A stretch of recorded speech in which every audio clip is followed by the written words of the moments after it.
కోట్లు కోట్లు దొరికితే చూసుకుంటారు. రైట్.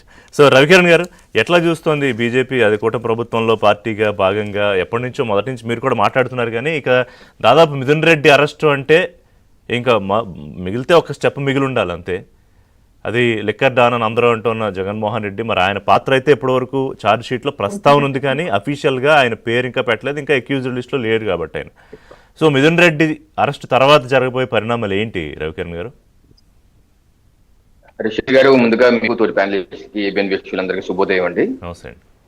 పెద్ద శ్రీనివాస్ గారు చెప్పింది ఎలా ఉందంటే, లంకెల బిందులు ఉంటే చూడండి, పూర్వం మన పెద్దలు ఎక్కడో పెట్టేసేవాళ్ళు, ఎక్కడ పెట్టారో ఎవరు తెలిసేది, లింక్ కట్ అయిపోయేది. సో ఎప్పుడో మనం గుమ్మలు అవుతున్నప్పుడు పడేది. ఆ రకంగా ఇప్పుడు ఈ అపార్ట్మెంట్లు ఎక్కడ పెట్టారో ఏంటో ఎవరు గుర్తుందో, జాక్పాట్ ఎవరు దొరుకుతుందో మరి. ఇప్పుడు విజయసాయి రెడ్డి గారి ఇంత ప్రస్తావన వచ్చింది కదా, ఎలా ఉంటదంటారండి, విజయసాయి రెడ్డి గారు వయసులో జగన్మోహన్ రెడ్డి గారికి పెద్ద, అలాగే ఆ కుటుంబంలో 3 తరాలుగా సేవిస్తున్నటువంటి వ్యక్తి, chart accountant, very highly intellectual person. So అతని చెయ్యి ఎప్పుడు పెద్దగా ఉంటది, జగన్మోహన్ రెడ్డి కింద ఉంటది, ఎందుకంటే చిన్నప్పటి నుంచి కాబట్టి, ఇంట్రెస్ట్ చిన్నప్పటి నుంచి కాబట్టి, పెద్దోడు కాబట్టి ఇవన్నీ ఉంటాయి. అలాగే ఫేజ్ 1 కుంభకోణం అయితే తండ్రి గారు సీఎంగా ఉన్నప్పుడు చేసినట్లు విజయసాయి రెడ్డి గారి కీలక పాత్ర పోషించి ఆ యొక్క డబ్బులు ఇవన్నీ కథాకమేసి మనం చూసాం. బట్ ఎప్పుడైతే జగన్మోహన్ రెడ్డి గారు ముఖ్యమంత్రి అయిపోతారో అప్పుడు కొన్ని ఎలా ఉంటాయంటే, సాయన్న సాయన్న అని పిలిచే వ్యక్తిని మనం ఇంకా ఇన్వాల్వ్ ఎందుకు చేయాలి అని కొత్త టీం తయారవుతారు, కొత్త భజన్ బ్యాచ్ తయారవుతారు. ఆ కొత్త భజన్ బ్యాచ్ వచ్చి వాళ్ళు ఇంట్రెస్టింగ్ గా ఉంటారు. దీంతో సాయన్ని పక్కన పెట్టారు.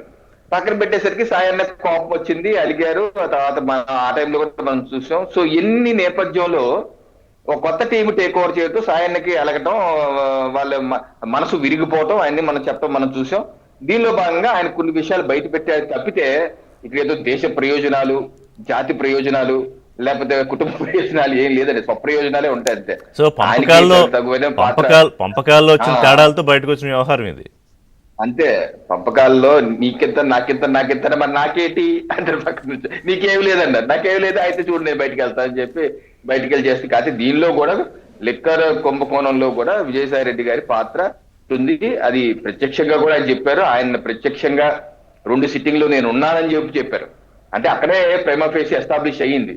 ఒక లిక్కర్ పాలసీ అన్నది ఒక ప్రైవేట్ ఇంట్లో పాలసీని చర్చించారు, ప్రైవేట్ వ్యక్తుల సమక్షంలో, అధికారులు అనధికారులు, అంటే అక్కడే ప్రైమా ఫేసి ఎస్టాబ్లిష్ అయింది. దానిలో పాత్రధారిగా విజయసాయి రెడ్డి గారు కూడా ఉన్నారు. 1. 2, ఈరోజు వైసీపీ పార్టీ యొక్క పేపర్ చూస్తే అనేకమైన అబద్ధాలు. ఇది బాబు గారి కుట్ర, బేతాల కుట్రట, బాబు గారి బేతాలకు పెద్ద హెడ్డింగ్ పెట్టారు. మొత్తం అవి అక్రమ అరెస్టులు, అసలు ప్రాథమిక ఆధారాలే లేవు, ఇది రెడ్ బుక్ రాజ్యాంగంలో భాగం. ఏంటి అబద్ధాలు? అసలు చంద్రబాబు నాయుడు గారు 25,000 కోట్ల అవినీతి చేశారు మధ్యంలో. ఏంటి అబద్ధాలు, అసత్యాలు? నిజంగా ఆయన చేసుంటే మీరు 5 ఏళ్ళు ఏం చేశారు జగన్మోహన్ రెడ్డి గారు? గతంలో సార్ 2019 ముందు ఇలాగే జగన్మోహన్ రెడ్డి గారు తప్పుడు పుస్తకాలు, ఇదిగో ఇటువంటి పుస్తకాలు, చంద్రబాబు నాయుడు గారు అవినీతి చక్రవర్తి అని చెప్పి 7 లక్షల కోట్లు మింగేశారని చెప్పి ఒక పుస్తకం, 400 పేజీల పుస్తకం రాసి దీనిలో అన్ని ఏదేదో అబద్ధాలు అసత్యాలు రాసుకుంటూ వచ్చి 5 ఏళ్ల వాళ్ళ పాలనలోకి ఒక్క ఆధారం తీసుకురాలేకపోయారు. మళ్ళీ ఇప్పుడు అదే పాడిందే పాడరా పాచిపల్లి తోమరా అనేది ఓ చందమామ అన్నట్టుగా 25,000 కోట్లు వేసిన వాళ్ళ పేపర్లో పదాక్షీలు రాస్తున్నారు ఈరోజు. ఏంటి అబద్ధాలు? మరొకటి బేతాల కుట్ర ఏంటి? ఈరోజు సుప్రీం కోర్టు నుంచి ఇప్పుడు మిథున్ రెడ్డి గారుని మీరు ఏదైతే చంద్రబాబు నాయుడు గారు కానీ ఏ రకంగా రాత్రి పేరు యాడ్ చేసి కేసులో పెట్టి, ఆ స్కిల్ కేసులో పెట్టి తెల్లజాను వచ్చి అరెస్ట్ చేశారు. ఏమన్నా ఈ ప్రభుత్వం ఏమన్నా మీ మీద కక్ష సాధింపు చేసిందా? కొన్ని నెలలుగా మీరు రాజ్యాంగపరమైన అన్ని వ్యవస్థల్ని మీరు చేరువయ్యారు. హైకోర్టుకు 2 సార్లు వెళ్ళారు, సుప్రీంకోర్టుకు 2 సార్లు వెళ్ళారు. హైకోర్టులో విచారణ 3 ఏప్రిల్ 2025 జరిగింది. ఆ రోజు హైకోర్టు కూడా మీ పేరు ఏది కదా, ఎందుకు కంగారు పడుతున్నావు, గుమ్మడికాయ దొంగటి భుజాలు తడుపుకున్నావు ఏంటి అన్నారు. తర్వాత సుప్రీంకోర్టుకి వెళ్ళారు. సుప్రీంకోర్టు జడ్జిమెంట్ మీరు అది కూడా ఒకసారి ప్రేక్షకులు కూడా చూడాలి. 15/5/2005 SLP నెంబర్ 5218/2025 రిషి గారు. దీనిలో సుప్రీంకోర్టు చెప్పే కీలకమైన వ్యాఖ్యలు తెలుసా? హైకోర్టు ఆదేశించింది, ఏమని ఆదేశించింది?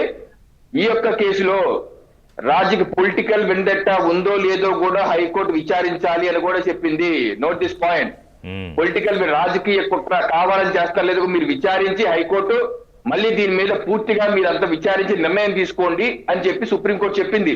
దానికి అనుగుణంగా హైకోర్టులో ఇరుపక్షాల వాదనని ఇచ్చినటువంటి జడ్జిమెంట్ జస్టిస్ మల్లికార్జున రావు గారు 25 పేజీల సుదీర్ఘమైన జడ్జిమెంట్ 15వ తారీఖు జూలై 2025. దీనిలో స్పష్టంగా జడ్జి గారు మెన్షన్ చేశారు. ఏంటి ప్రాథమిక ఆధారాలు ఉన్నాయి అని చెప్పి జడ్జి గారు మెన్షన్ చేశారు. ఇది చూడండి పేరా నెంబర్ 77. ఇది వీక్షకులకు తెలవాలి, ఎందుకంటే రాజకీయ కుట్ర ఆధారాలు లేవు అంటున్నారు కదా. దీని జడ్జి గారు ఇచ్చినటువంటి స్టేట్మెంట్ వినాలి ఒకసారి. It cannot lose sight of serious allegations levied by the prosecution and the evidence collected during the investigation and produced before this court, which prima facie reveal the petitioner role. Petitioner ante ee Midun Reddy garu role in the offense in question. Given these circumstances, custodial interrogation is deemed essential. High court వారు ఇచ్చినటువంటి వ్యాఖ్యలు ఈ యొక్క ప్రాథమిక ఆధారాలు ఉన్నాయని అర్థమవుతుంది. అందుకని వీరి మీద కస్టోడియల్ ఇంట్రాగేషన్ విచారణ చేయవలసిన అవసరం ఉంది. కాబట్టి ఈ విషయంలో ఈ కేసుని మేము ముందస్తు బెయిల్ అవుట్లకు డిస్మిస్ చేస్తాం అన్నారు. దాన్ని పట్టుకొని మీరు మళ్ళీ సుప్రీంకోర్టుకి వెళ్ళారు. సుప్రీంకోర్టు మళ్ళీ డిస్మిస్ చేసింది. ఇన్నిసార్లు మీరు చట్ట వ్యవస్థ న్యాయ వ్యవస్థని ఉపయోగించుకొని న్యాయ వ్యవస్థ కూడా ఇక తప్పు జరిగిందని ఆధారాలు కనపడుతున్నాయి, ఆయన కస్టోడియల్ విచారణ చెయ్యండి అని చెప్తే ఈ రోజు మా ప్రభుత్వం మీద, మా ముఖ్యమంత్రి గారి మీద, మా యొక్క డిప్యూటీ సీఎం గారి వీళ్ళ మీద అభాండాలు చేస్తూ ఏంటి మీ పేపర్లో మీ ఛానల్లో తప్పుడు కథనాలు వేస్తున్నారు. ఇది రవికిరణ్ గారు మీ మీద అభాండాలు వేయడం ఓకే, చంద్రబాబు నాయుడు గారి చేతిలో తీసుకెళ్లి లెక్కర్ బాటిల్ పెట్టడం వరకు కూడా ఓకే పెడతారు. ఇంకొక కొంచెం ముందుకెళ్ళి రేపు పొద్దున్న ఒకవేళ జగన్మోహన్ అరెస్ట్